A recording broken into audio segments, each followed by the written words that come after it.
Good evening California.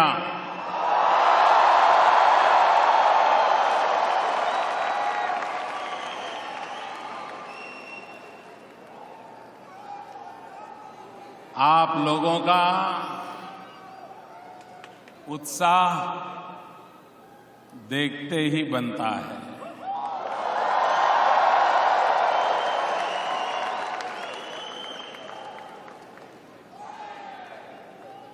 आज 27 सितंबर है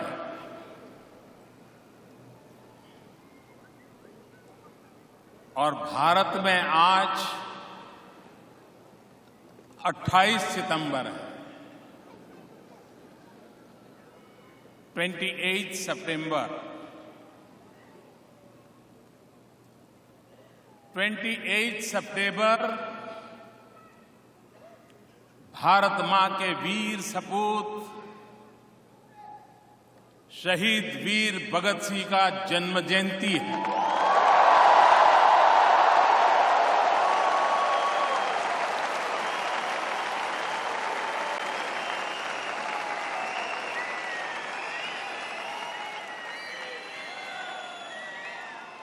भारत मां के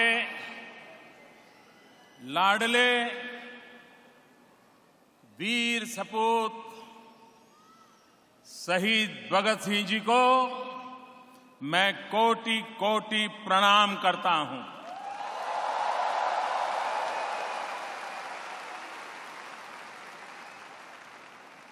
मैं कहूंगा, वीर भगत सिंह, आप सब लोग दोनों हाथ ऊपर करके बोलेंगे, अमर रहे, अमर रहे। वीर भगत सिंह, वीर भगत सिंह, वीर भगत सिंह।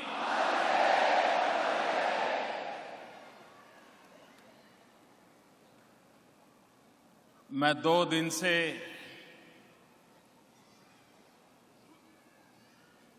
आपके इस क्षेत्र में भ्रमण कर रहा हूं। बहुत लोगों से मिलने का मुझे मौका मिला। गत वर्ष सितंबर में यूएन समिट के लिए मैं आया था। गत वर्ष 28 सितंबर को मुझे मेडिसन स्क्वायर पर देशवासियों से दर्शन करने का मौका मिला था।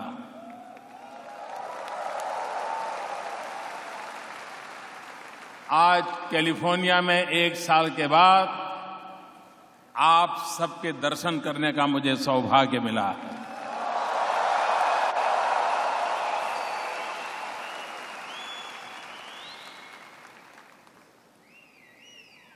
मैं आज यहां करीब करीब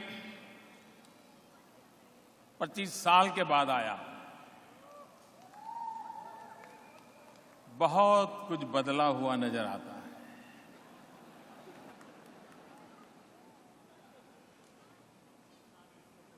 बहुत नए चेहरे नजर आए।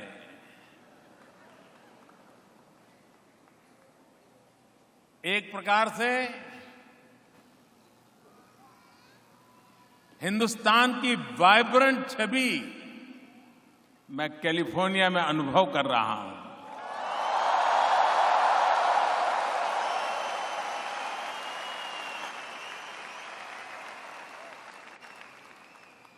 यहां जिसे भी मिला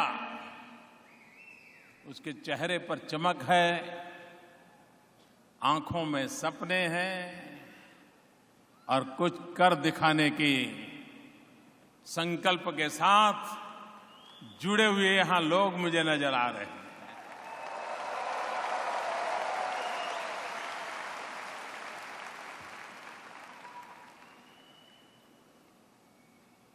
और सबसे बड़ी बात, यहां के नागरिक भारतीय समुदाय के प्रति इतना गौरव अनुभव करते हैं, उनका आदर अनुभव करते हैं मैं इसके लिए आप सबको बहुत बहुत बधाई देता हूं, आपका अभिनंदन करता हूं।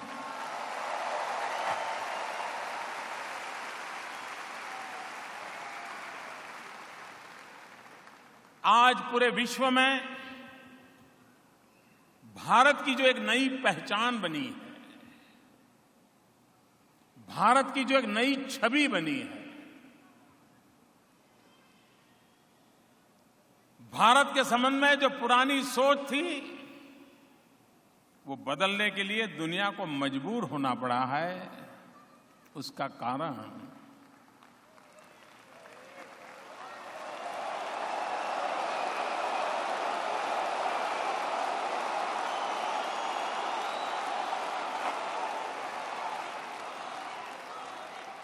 कारण आपकी उंगलियों की कमाल है।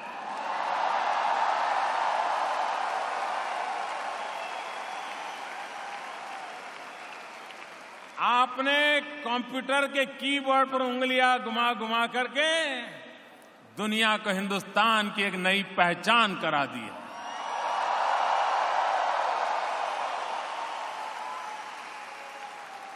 आपका ये सामर्थ्य, आपका ये कमिटमेंट, आपके इनोवेशंस, आप यहां बैठे बैठे सारी दुनिया को बदलने के लिए मजबूर कर रहे हैं।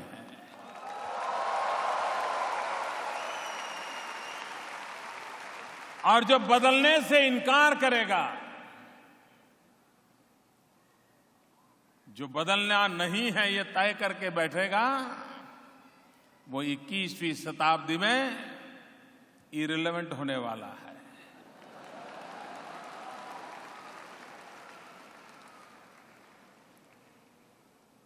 और जब मेरे देशवासी, मेरे देश के नौजवान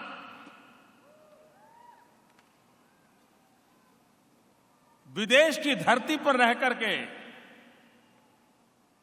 सारी दुनिया को एक नई दिशा में ले जाते हो, तो मेरे जैसे एक इंसान को कितना आनंद होता होगा, कितनी खुशी होती होगी।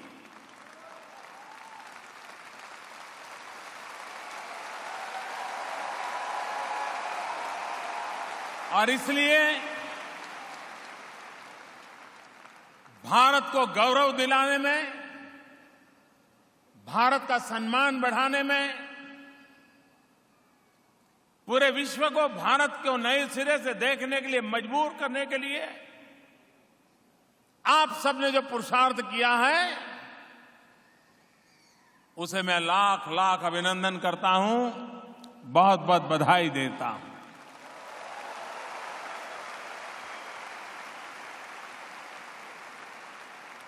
कभी कभी हमारे देश में ये बातें सुनाई देती थी, भारत में चर्चा भी होती थी, कुछ करो यार, ये ब्रेन ड्रेन रुकना चाहिए, ब्रेन ड्रेन रुकना चाहिए। अरे मां भारती तो बहुरत्ना वसुंधरा है।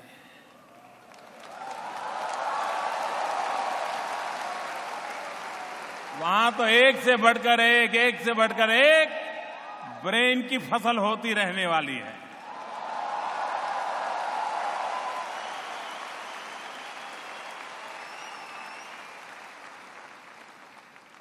ये ब्रेन ड्रेन ब्रेन गेन भी बन सकता है, ये क्या कभी किसी ने सोचा था?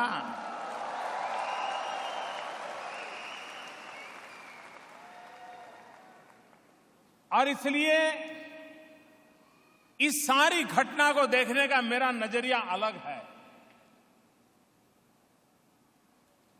कभी जो लगता था ये ब्रेन ड्रेन है, मुझे लगता है ये ब्रेन डिपॉजिट हो रहा है।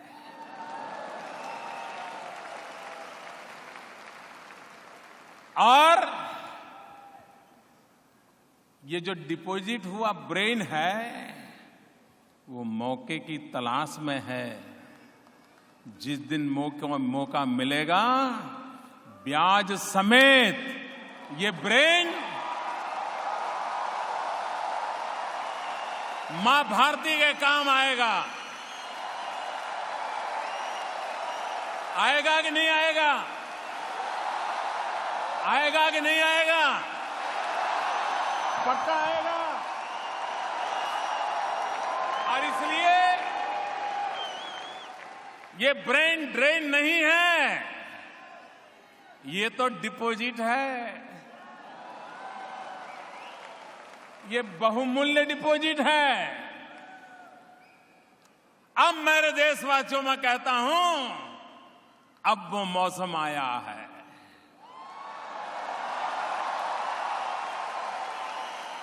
अब वो मौका आया है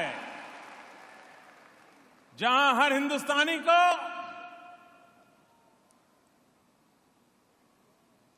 अपनी शक्ति का परिचय करवाना, अपने ज्ञान का लाभ लेना, जिस धरती ने, जिस पानी ने, जिस हवा ने, जिस संस्कार ने हमें यहां तक पहुंचाया है, अब वो भी हमारा इंतजार कर रही है।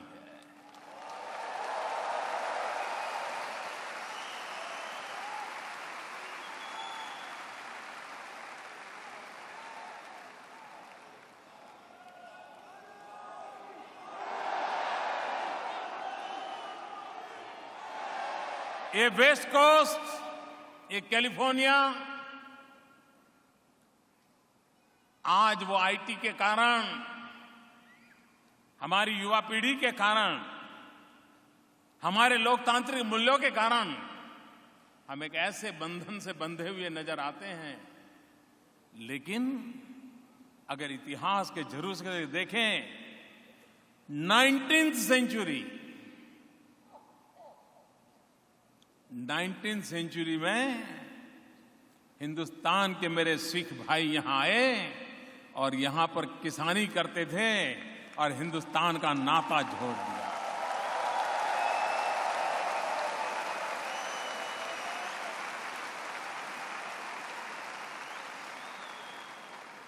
आजादी की लड़ाई हिंदुस्तान की धरती पर हो रही थी। देश को आजादी की ललक हिंदुस्तान में थी, लेकिन हजारों मील दूर यहां वो गदर को कौन भूल सकता है, जहां आजादी का आंदोलन की ज्योति जलाई गई। हिंदुस्तान आजाद हो, इसके लिए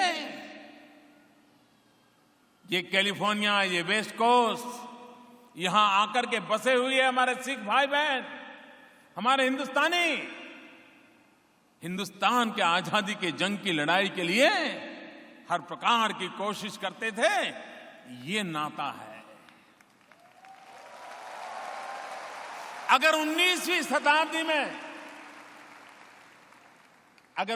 शताब्दी में खेत में काम करने के लिए, मजदूरी करने के लिए आया हुआ मेरा किसान भारत की गुलामी के लिए अगर बेचैन था, तो 21वीं सदी में मेरा नौजवान भारत की गरीबी के लिए बेचैन है और वो भी भारत के लिए कुछ करेगा।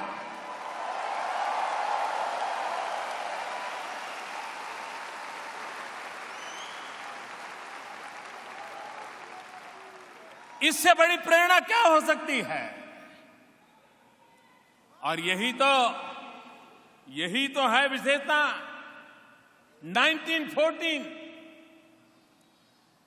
गोपाल मुखर्जी, 1914 गोपाल मुखर्जी स्टैनफोर्ड यूनिवर्सिटी के पहले ग्रेजुएट बने थे यहां पर।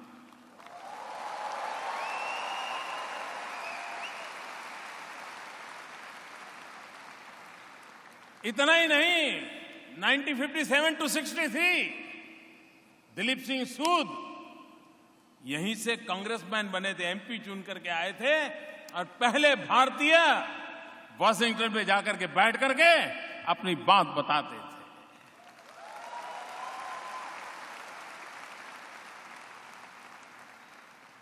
बहुत कम लोगों को पता होगा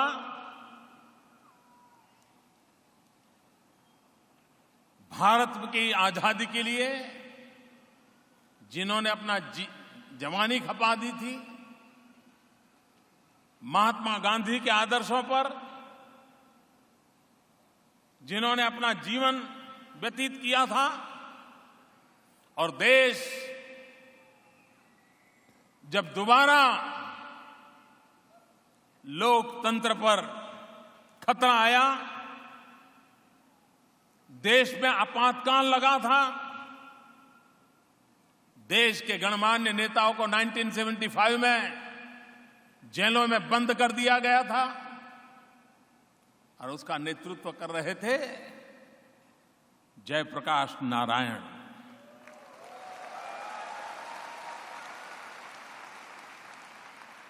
लोकनायक जयप्रकाश नारायण, आप में से बहुत लोगों को पता नहीं होगा, लोकनायक जयप्रकाश नारायण इसी कैलिफोर्निया में पढ़ाई करने के लिए आए थे।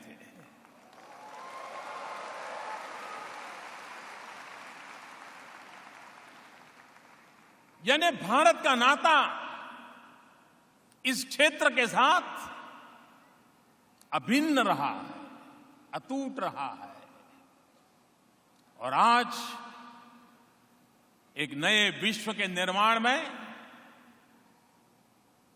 भारतीय समुदाय यहां बैठ करके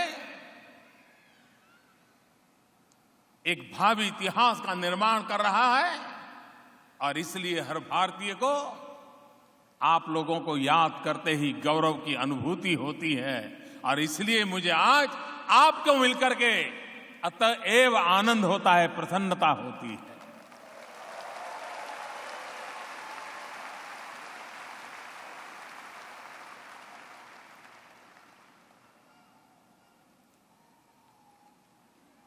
मुझे अब दिल्ली में आए करीब 16 महीने हो गए हैं। 16 महीने पहले मैं एक अजनबी की तरह आया था, रास्ते भी मालूम नहीं थे। पार्लियामेंट में जाना है तो किस गली से कहां जाना, तो किसी की मदद लेनी पड़ती थी। मुझ जैसे एक बिल्कुल नए व्यक्ति को 125 करोड़ देशवासियों ने एक जिम्मेवारी दी। आप सबके आशीर्वाद से उसे भली भांति पूरा करने का प्रयास कर रहा हूं।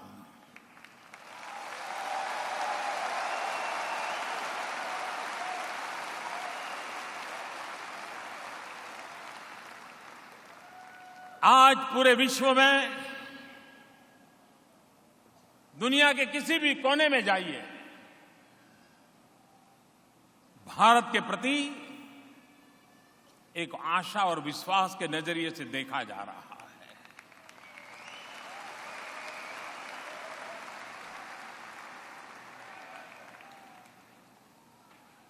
पिछले 20-25 साल से एक चर्चा चल रही है, 21वीं सदी किसकी?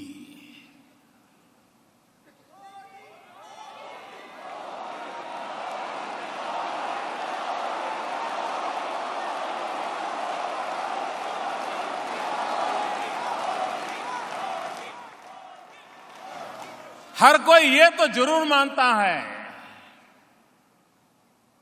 कि 21वीं सदी एशिया की सदी है।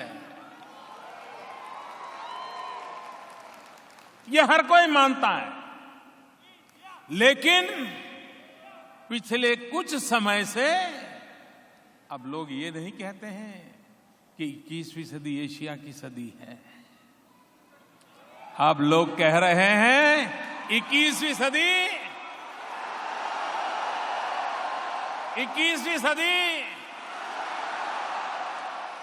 21वीं सदी हिंदुस्तान की सदी है, ये आज दुनिया मानने लग गई है।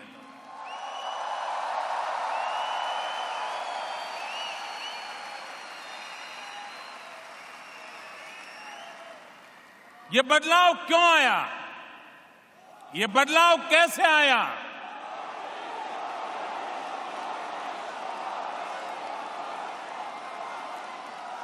ये बदलाव मोदी मोदी मोदी के कारण नहीं आया।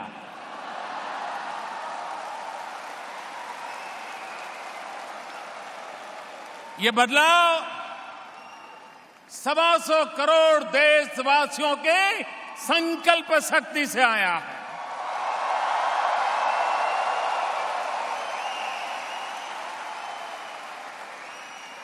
125 करोड़ देशवासियों ने ठान ली है, मन में संकल्प कर लिया है कि अब हिंदुस्तान पीछे नहीं रहेगा।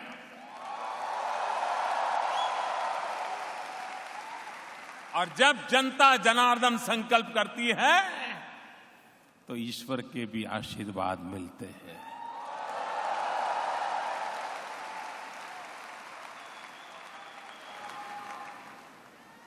सारा विश्व जो कल तक हिंदुस्तान को हाशिए पर देखता था, आज वह हिंदुस्तान को केंद्र बिंदु के रूप में देख रहा है।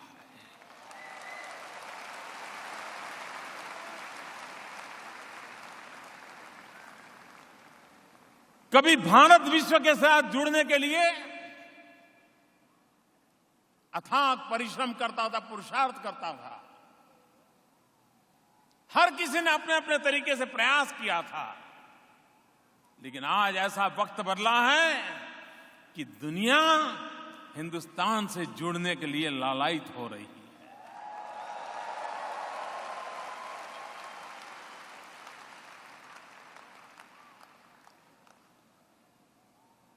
ये जो विश्वास का वातावरण पैदा हुआ है, ये विश्वास का वातावरण ही हिंदुस्तान को नई ऊंचाइयों पर पहुंचाने वाला है।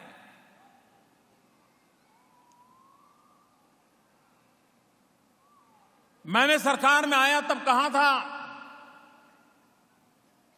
और मैं आज आपको भी याद दिलाना चाहता हूं, क्योंकि आज टेक्नोलॉजी आपने ऐसी दी है दुनिया को कि कुछ छिपा नहीं रह सकता, कुछ दूर नहीं रह सकता, और कोई खबर इंतजार नहीं कर सकती। घटना घटी नहीं कि आपके मोबाइल फोन पे आगे टपकी नहीं।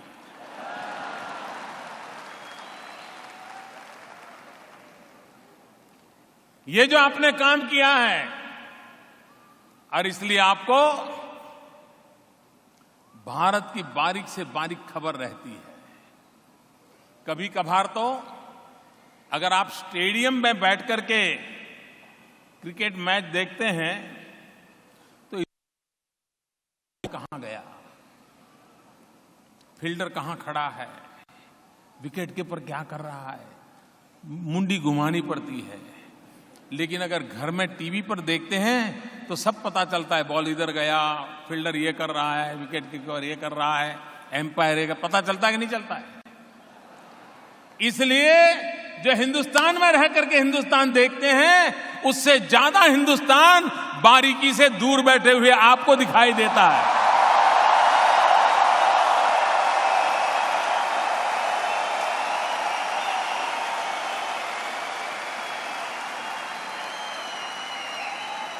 आपको हर चीज का पता रहता है, क्या हो रहा है क्या नहीं हो रहा है। और इसलिए आपको यह भी मालूम है कि हिंदुस्तान में क्या हो रहा है, मोदी क्या कर रहा है, मोदी पहले क्या कहता था, मोदी ने क्या किया, सब पता है आपको।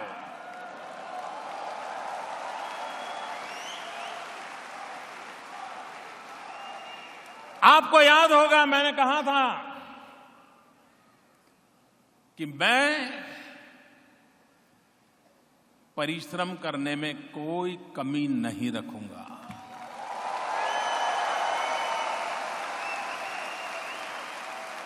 125 करोड़ देशवासियों ने मुझे जो जिम्मेवारी दी है, इसके लिए पल पल और शरीर का कण कण मैं 100% काम में लगाए रखूंगा।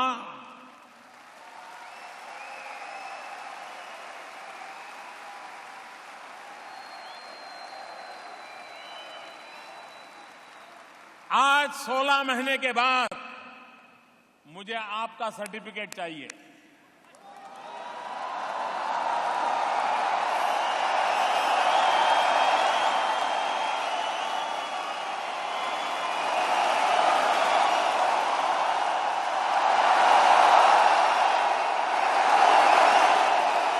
मैंने वादा निभाया, मैंने वादा निभाया, मैंने वादा निभाया। परिश्रम की पराकाष्ठा की, दिन रात मेहनत कर रहा हूं, देश के लिए कर रहा हूं। मैंने आपने मुझे जो जिम्मेवारी दी है और मैंने जो वादा किया था, वो पूरी तरह मैं उसका पालन कर रहा हूं भाई।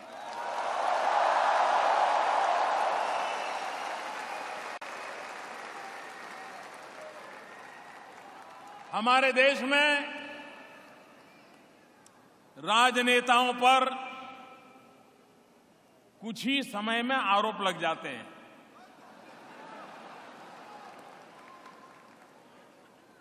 इसने 50 करोड़ बनाया,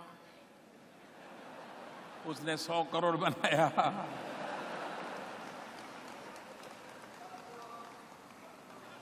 बेटे ने 250 करोड़ बनाया, बेटी ने 500 करोड़ बनाया, दामाद ने 1000 करोड़ बनाया।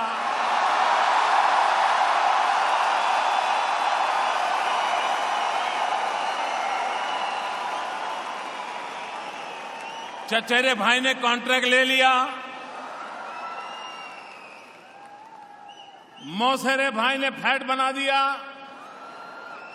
ये सुनने को मिलता है कि नहीं मिलता है? ये सुन करके कान पक गए कि नहीं पक गए? देश निराश हो गया कि नहीं हो गया? भ्रष्टाचार के प्रति नफरत पैदा हुई कि नहीं हुई? गुस्सा पैदा हुआ कि नहीं हुआ? मेरे देशवासियों, मैं आज आपके बीच में खड़ा हूं। है कोई आरोप मुझ पे? है कोई आरोप? आज भी मैं देश को ये विश्वास दिलाना चाहता हूं, हम जिएंगे तो भी देश के लिए, और मरेंगे तो भी देश के लिए।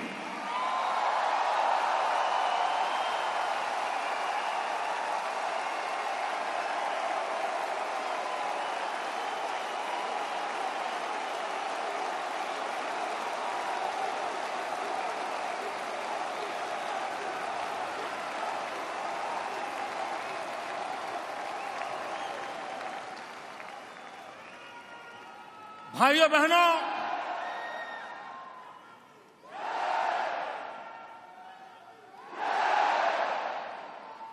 हमारा देश शक्ति और सामर्थ्य से भरा हुआ है। लोग कभी कभी मुझे पूछते हैं, मोदी जी इतना आपका आत्मविश्वास कहां से आता है? आपको कैसे लगता है आपका देश आगे बढ़ेगा? हमारे देश के लोग भी मुझे पूछते, बोले मोदी जी ये हुआ, वो हुआ, डिगना हुआ, आपको चिंता नहीं हो रही, डर नहीं लगता? फिर भी आप कहते रहते हो देश आगे बढ़ेगा। मेरा विश्वास है बढ़ेगा।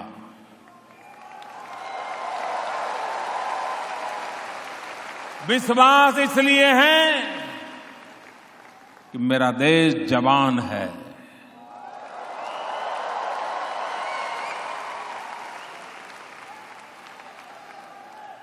65% जनसंख्या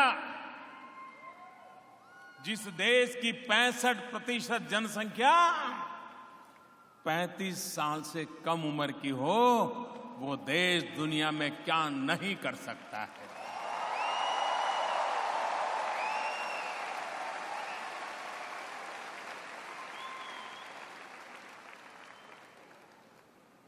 $800 मिलियन जिस देश के पास नौजवान हो, 1600 मिलियन भुजाएं हो,